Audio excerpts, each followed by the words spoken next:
شکر کی یہاں بات آئی کہ تم میرا شکر کرو نہ شکری نہ کرو. سورہ نساء میں آگے چل کے آئے گا کہ میرا شکر کرو، اللہ تمہیں عذاب دے کر کیا کرے گا اگر تم میرے شکر گزار بن جاؤ گے. اللہ تعالیٰ فرماتا ہے اور جو میرا شکر گزار بنے گا میں اسے مزید دوں گا. شکر کی ڈیفینیشن یہ نہیں ہے کہ آپ نے کوئی الحمدللہ کی تسبیح پڑھ لینی ہے، وہ ثواب اپنی جگہ ہے. شکر کی ڈیفینیشن یہ ہے کہ پریکٹیکلی شکر نظر آنا چاہیے. آپ کو اگر کوئی شخص نعمت دیتا ہے، کوئی گفٹ دیتا ہے، تو وہ یہ خواہش کرتا ہے کہ میں نے جو اس کو گفٹ دیا اس کو یوز کرے. مجھے کئی لوگ بال پوائنٹ دے کے جاتے ہیں، جی لکھنا ہے جی اتنا، نہ لکھو، وہ تو کہتے ہیں بے قدری کی ہے. اللہ تعالیٰ نے جو ہمیں نعمتیں دی ہیں نا، تو اس کی ریکوائرمنٹ ہے اپنے بندوں سے کہ وہ ان نعمتوں کو ان کاموں میں کھپائے جو اللہ نے حکم دیا ہے، اور ان نعمتوں کو ان چیزوں سے بچائے جس سے اللہ نے منع کیا ہے. یعنی آنکھیں دی ہیں تو اللہ کی یہ خواہش ہے اپنے بندے سے کہ آنکھیں حرام کی طرف نہ اٹھیں. جب آپ نے حرام سے آنکھوں کو بچا لیا، آپ نے آنکھوں کا شکر ادا کر دیا. زبان کو حرام سے بچا لیا، زبان کا شکر ادا کر دیا. دل کو بچا لیا، دل کا شکر ادا کر دیا. جو بخاری مسلم میں حدیث ہے نا کہ آنکھیں بھی زنا کرتی ہیں، ہاتھ بھی زنا کرتے ہیں، پاؤں بھی زنا کرتے ہیں، دل بھی زنا کرتا ہے. شرمگاہ اس کی تصدیق کر دیتی ہے. دل میں جان بوجھ کے برا خیال ہے، اے تو آ گیا جھٹک دیا چھوڑ دیا، جان بوجھ کے لانا. پیٹ کا شکر یہ ہے کہ پیٹ میں حرام مال نہ جائے. پاؤں کا شکر یہ ہے کہ پاؤں حرام کام کی طرف نہ اٹھے. ہاتھ کا شکر یہ ہے کہ ہاتھ حرام کام کی طرف نہ بڑھے، نہ کسی پہ ظلم کے لیے نہ کمائی کرنے کے لیے. تو یہ سار ہے. تو اب اندازہ لگائیں کہ دنیا میں سب سے مشکل کام اگر کوئی ہے نا تو وہ شکر کرنا ہے. لوگ کیا کہتے ہیں جناب، پہلے خوب اللہ کا گلہ شکوہ کرتے ہیں، اپنا پورا غصہ نکالتے ہیں معاذ اللہ، اینڈ تک کہتے ہیں چلو جی جو دی مرضی، اللہ کا شکر ہے جی. پھر بھی تو جو اپنی روح راضی کرنی ہوتی ہے وہ کر لیتے ہیں، اور پھر اس کو نام صبر کا دے رہے ہوتے ہیں. حالانکہ بخاری میں حدیث ہے کہ صبر تو صدمے کے آغاز کے اوپر ہے. جب آپ نے اس وقت نہیں کیا تو پھر تو بات ختم ہوگی. لے جی، صبر کا ذکر شکر کے ساتھ جڑا ہوا ہے تو اگلی آیت بھی سن لیں، وہ اسی سے ریلیٹڈ ہے. یا ایھا الذین آمنوا استعینوا بالصبر والصلاۃ، اے ایمان والو مدد طلب کیا کرو صبر کے ذریعے اور نماز کے ذریعے. کس کی مدد؟ اللہ کی. ظاہر ہے شیخ عبد القادر جیلانی کی مدد تو نہیں طلب کرنی، مولا علی کی مدد تو نہیں طلب کرنی، اس سے اللہ کی. کیونکہ ساتھ ہی آ گیا ان اللہ مع الصابرین، بے شک اللہ صبر کرنے والوں کے ساتھ ہے. یعنی جو صبر کرنے والے ہیں ان کے ساتھ اللہ ہو جائے گا. جب وہ صبر کے ذریعے اللہ کو پکاریں گے اللہ ان کی مدد فرما دے گا. سمپل چیز ہے. اور آپ کو حیرانگی ہوگی کہ آپ کے اس وقت سب کانٹیننٹ میں کروڑوں لوگ ہیں جو اس آیت کو، اور ان فرقوں کے لاکھوں علماء اس آیت کو یوز کرتے ہیں غیر اللہ سے استعانت کے لیے. وہ کہتے ہیں، آپ کہتے ہو اللہ کے سوا کسی کو پکار نہیں سکتے، قرآن تو کہہ رہا ہے صبر کو بھی پکارو اور نماز کے ذریعے بھی مدد چاہو، تو صبر اور نماز تو اللہ نہیں ہے. تو یہ لوگوں کو پہلے بات نہیں سمجھ آتی تھی، میں نے اس کو سمپل کر دیا ہے. انہی لوگوں نے جب یہ ہمارے سامنے آیتیں پڑھتے ہیں تو ہم کہتے ہیں اس کا مطلب ہے المدد یا نماز، المدد یا صبر، میری مدد فرمائیے. تو کہتے ہیں نہیں، یہ تو مطلب نہیں ہے. تو پھر آپ تو یہی کر رہے ہیں نا، اس سے آپ المدد یا شیخ عبد القادر جیلانی نکال رہے ہیں، یا آپ شیخ عبد القادر جیلانی سے یوں کریں کہ وہ آپ کے سامنے موجود ہوں اور آپ ان کے ذریعے دعا کروا لیں، وہ تو ایک معاملہ علیحدہ ہو جائے. پھر تو آپ کہیں گے ہم نے اللہ ہی سے مانگا ہے. لیکن آپ تو ڈائریکٹ ان کو پکار رہے ہیں، اور وسیلے کے نام پہ دھوکہ. یہ میرا پچھلے دنوں ویڈیو ریکارڈ ہوئی ہے، وسیلے کے نام پہ دھوکہ. وسیلے کے نام پہ استعانت کر رہے ہوتے ہیں، استغاثہ کر رہے ہوتے ہیں، اور نام اسے توسل کا دیتے ہیں. تو کسی نے نہیں کہا المدد یا نماز، المدد یا صبر، بلکہ اللہ کی مدد چاہتے ہیں.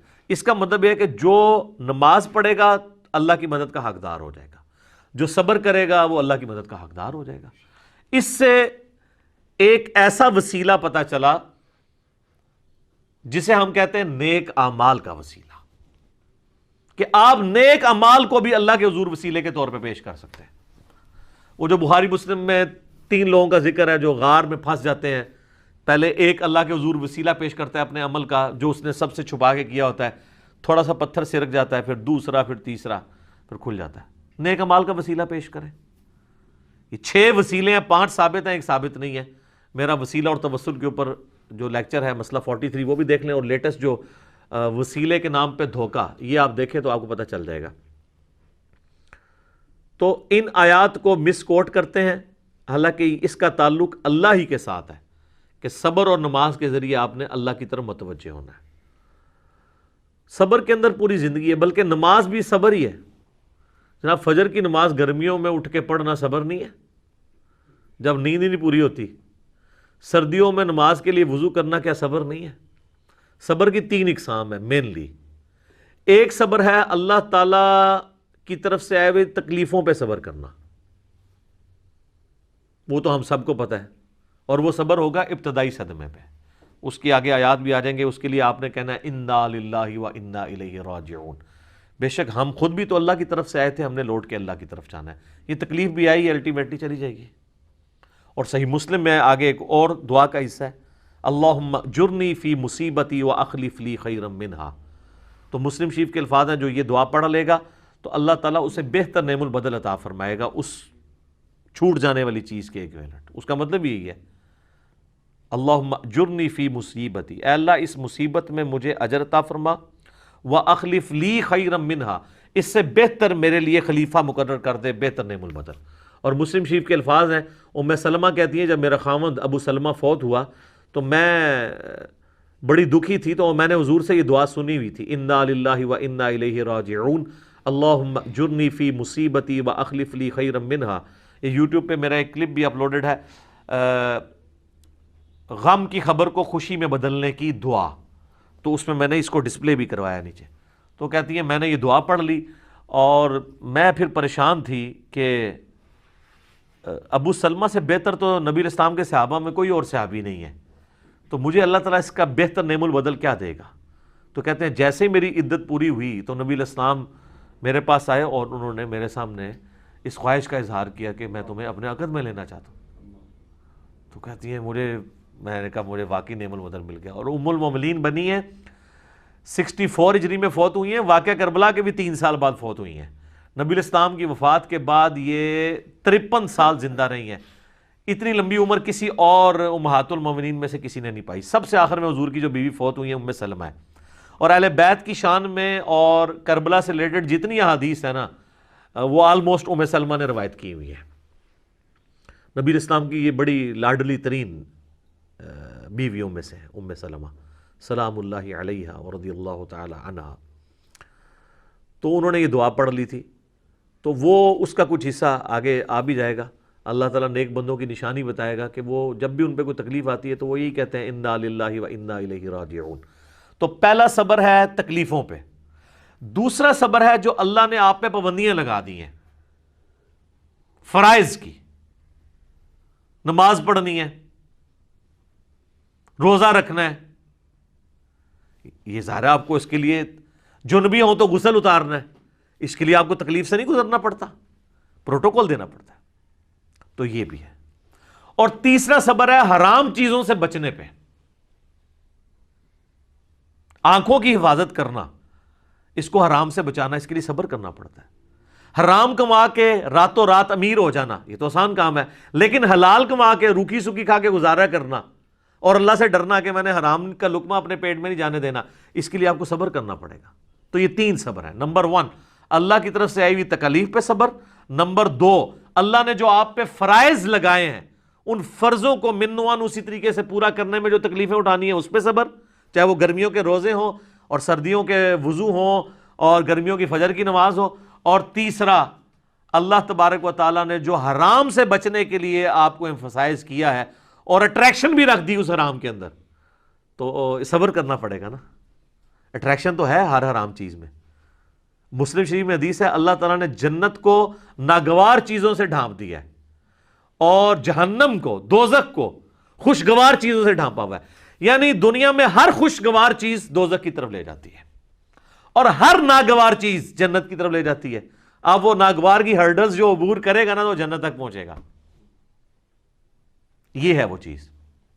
اس پہ خیر گھنٹوں بولا جا سکتا ہے، میرا ایک لیکچر ضرور سنیں، میں نے ان ساری چیزوں کو اس میں بریف کیا ہے۔ مسئلہ 120 سورۃ الفرقان سے اللہ کے صحیح اولیاء کی 12 خصوصیات کیا ہیں وہ میں نے بیان کی ہیں، اس میں میں نے کافی ساری حدیثیں بیان کی تھی، آج مان لی کہ میں ان کی طرف جاؤں۔ ان آیات کو کور کر لیتے ہیں. وَلَنَبْلُوَنَّكُمْ بِشَيْءٍ مِّنَ الْخَوْفِ وَالْجُوعِ، اور ہم ضرور آزمائیں گے تمہیں تھوڑے سے خوف سے، تھوڑی سی بھوک سے، وَنَقْصٍ مِّنَ الْأَمْوَالِ، اور تمہارے مال میں نقصان کے ذریعے، وَالْأَنفُسِ وَالثَّمَرَاتِ، اور تمہاری جانوں میں نقصان کے ذریعے، اور تمہارے پھلوں میں جو تمہارے پاس ایسٹس ہیں یا تمہاری کھیتی ہے، کوئی بھی چیز. وَبَشِّرِ الصَّابِرِينَ، اور پھر بشارت ہوگی جو صبر کر لیں گے. یعنی اللہ نے یہ کنفرم کر دیا ہے کہ آزمائے بغیر میں نے کو نہیں چھوڑنا. اب یہ ایک آیت اس بات کی متقاضی ہے کہ میں 1 گھنٹہ صرف اس آیت کے اوپر بولوں کہ اللہ تبارک و تعالیٰ نے انسان کو ضرور آزمانا ہے. بہرحال چونکہ میں نے یہ پچھلے دنوں جو کرونا سے ریلیٹڈ بھی ویڈیو ریکارڈ کروائی ہے، اس میں نے اس آیت کو کور کیا، اور اس کے کانٹیکسٹ میں سورہ الحدید کی آیت نمبر 22 اور 23 میں اللہ تعالیٰ نے فرمایا کہ زمین و آسمان میں کوئی مصیبت ہم نازل کریں یا تمہاری جانوں میں، تو ہم نے اس سے پہلے ہی روح محفوظ میں اسے لکھ لیا ہے، تاکہ جو تمہیں تکلیف پہنچے تم اس کے اوپر غم نہ کرو، اور جو تمہیں اللہ کی طرف سے اچھائی ملے اس کے اوپر شیخی نہ بگاڑو. اللہ کو شیخی بگاڑنے والے پسند نہیں ہے. تو یہ ہمارا ٹیسٹ ہے. سورۃ الانبیاء میں ہے کہ ہم اچھے اور برے حالات کے ذریعے تمہیں آزماتے رہیں گے، لیکن ہمارے لیے یہ ہے کہ صبر کرنا ہے. مبشر الصابرین، بشارت ہے صبر والوں کے لیے. الذین اذا اصابتہم مصیبہ، وہ لوگ ایسے ہیں کہ جب انہیں کوئی مصیبت پہنچتی ہے، قالوا انا للہ وانا الیہ راجعون، ان کا یہ ایٹیچیوڈ ہوتا ہے کہ یار ہم بھی تو اللہ کی طرف سے آئے تھے، ہم نے بھی مر کے اللہ کے پاس جانا ہے، ہم نے خود ہی مر جانا ہے، تو یہ جو تکلیف ہمارے پاس آئی تھی زیادہ سے زیادہ ہمیں موت ہی دے سکتی ہے نا، تکلیف بھی اللہ کے پاس چلی جائے گی، تو ہم نے بھی تو ایک نہ ایک دن اللہ کے پاس چلے ہی جانا ہے. کتنی زبردست دعا ہے کہ موت ہر چیز کا اینڈ کر دے گی. وہ جب جادوگروں کو فرعون نے کہا نا میں تمہیں سولی لٹکا دوں گا، مخالف سمت کے ہاتھ پاؤں کٹوا دوں گا، تو قرآن میں آتا ہے انہوں نے کہا تھا کہ تو جو کچھ کرے گا اس دنیا کی زندگی میں کر سکتا ہے نا، آخرت جا کے تو نہیں برباد سے کر سکتا نا ہماری، زیادہ مار دے گا نا، تو مرنا تم نے ویسے بھی ہے. ٹھیک ہے، کیا تیری بات مان لیں تو پھر نہیں مریں گے، مرنا تو ہے ہی.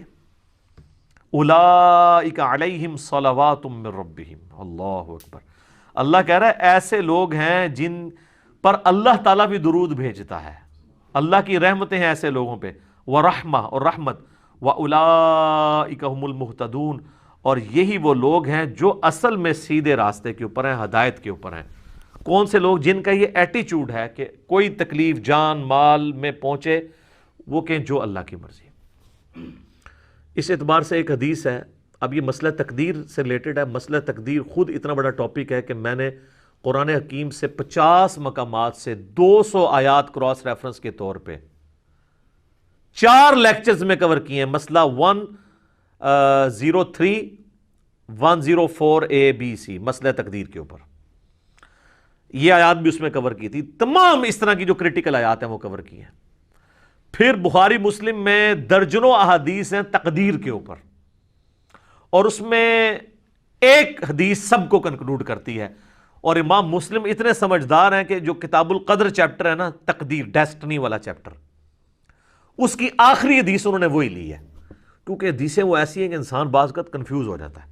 تو میں نے تقدیر کے لیکچر جو دیے ہیں اس میں وہ ساری حدیثیں جس سے لوگ قدریہ کی طرف چلے جاتے تھے یا جبریہ کی طرف، میں نے دونوں کا رد کر کے آپٹیمل سولوشن بتایا. وہ مسلم شریف کی حدیث بڑی زبردست ہے. اس حدیث میں الفاظ ہیں کہ سیدنا ابو ہریرہ رضی اللہ تعالیٰ عنہ کہتے ہیں کہ نبی علیہ السلام نے مجھے یہ وصیت کی تھی، اے ابو ہریرہ اپنے لیے جو نفع مند چیز ہے اس کے لیے خوب کوشش کرو، نمبر 1. نمبر 2 پھر وَاسْتَعِن بِاللَّهِ، اللہ سے بھی مدد مانگنی ہے، خالی کوششوں میں نہیں بیٹھ جانا. جو مولا علی کا قول ہے کہ میں نے اپنے ارادوں کے ٹوٹنے سے اپنے اللہ کو پہچانا ہے، کہ میں نے سب کچھ فٹ رکھا تھا لیکن اللہ کی مرضی کچھ اور تھی، کچھ اور ہی رزلٹ نکل آیا. اپنے لیے نفع مند چیز کے لیے پوری کوشش کرنا، وَاسْتَعِن بِاللَّهِ، پھر اللہ سے مدد مانگنا. پھر ساتھ فرمایا کاہلی نہ کرنا، سستی نہ کرنا. یہ نہیں ہے کہ پیپروں کی تیاری کی کوئی نہیں ہے اور خالی تسبیح پڑھی اور اینڈ تے فیل ہو کے کہتے ہیں جو اللہ دی مرضی. نہیں، یہ نہیں. کاہلی نہ کرنا، سستی نہ کرنا. اس کے باوجود اگر رزلٹ تیرے خلاف آ جائے، تجھے نقصان ہو جائے، تو پھر یہ نہ کہنا کہ اگر میں یہ کر لیتا تو یہ ہو جاتا، اگر میں یہ کر لیتا تو یوں ہو جاتا اگر مگر شیطان کا دروازہ کھول دیتا ہے. تو اگر مگر سے بچنا ہے اینڈ پہ، پہلے پوری کوشش کرنی ہے. ایک کام کیا یہ اچھا، اس کا یہ مطلب نہیں ہے کہ آپ نے کرٹیکل انالیسز نہیں کرنا کہ مثلا اگر کوئی پاکستان نے کوئی مہم لانچ کی ہے اور اس میں ناکامی ہو گئی ہے تو اب وہ اس کے اوپر کوئی میٹنگ، جس نے F-16 گرا ہے تو اب میٹنگ ہی نہ کال کریں. وہ کریں گے مستقبل میں بچنے کے لیے، وہ علیحدہ چیز ہے. اس پہ آپ صبر کریں گے، مستقبل کی تو اسٹریٹجی بنانی ہے. جو بخاری مسلم میں حدیث ہے، مومن ایک سوراخ سے 2 بار نہیں ڈسا جاتا. تو دوسری بار اسی لیے نہیں ڈسا جاتا کہ وہ انالائز کرتا ہے یار میرے پہلے بھی کام پہ ہے، ہوں دوبارہ نہ پہ جائے. وہ ایک علیحدہ چیز ہے، اس کو اس سے مکس نہیں کرنی. جو نقصان ہوا اس پہ کہنا ہے جو اللہ کی مرضی، کیونکہ سورۃ الحدید کیا ہے نمبر 22 اور 23 ہے کہ اللہ تعالیٰ نے تمہارے نصیب میں چیز لکھی ہے جو تمہیں پہنچنے والی ہے، تمہاری جان میں ہو یا پوری انسانیت کے لیے، وہ تمہیں تکلیف آنی ہے. تمہارا ایٹیچیوڈ یہ ہے کہ ان اللہ مع الصابرین، تم نے کہنا ہے انا للہ و انا الیہ راجعون. اور یہ جو اکثر لوگ کہہ رہے ہوتے ہیں نا جی اب کیسے ہم فرق کریں کہ یہ اللہ کی طرف سے جو مصیبت آئی ہے یہ آزمائش ہے یا عذاب ہے. بڑا آسان طریقہ ہے، اگر تواڈے فرقے والے تے آئی ہے تے آزمائش ہے، دوسرے تے آئی ہے تے عذاب ہے. ہاں اس طرح کہانیاں کراتے ہیں نا. جنید جمشید صاحب اگر شہید ہو جاتے ہیں تو کہتے ہیں وہ عذاب میں مارا گیا. ٹھیک، پھر ان کو وہ حدیث بھی بھول جاتی ہے کہ میری امت میں جو بندہ آگ میں جل کے مرے، پانی میں ڈوبنے سے مرے، پیٹ درد سے مرے، وہ جنتی ہے. ٹھیک ہے، وہ شہید ہے. تعاون کے مرض سے مرے، وہ بخاری مسلم کی حدیث بھول جائے گی. ہاں اپنا کوئی جل جائے گا تو ٹھیک ہے، اپنا کو پھانسی چڑھ گیا گورنمنٹ کی طرف سے تو شہید ہے. تو یہ کرائٹیریا ہی ہے. اس میں مولا علی کی طرف بھی ایک منسوب کرتے ہیں کول، جھوٹا کول ہے کہ اگر تم تکلیف آنے کے بعد اللہ کی طرف متوجہ ہو جاؤ تو سمجھ لو یہ آزمائش ہے، اور اگر اللہ سے بے پرواہ ہو جاؤ تو یہ عذاب ہے.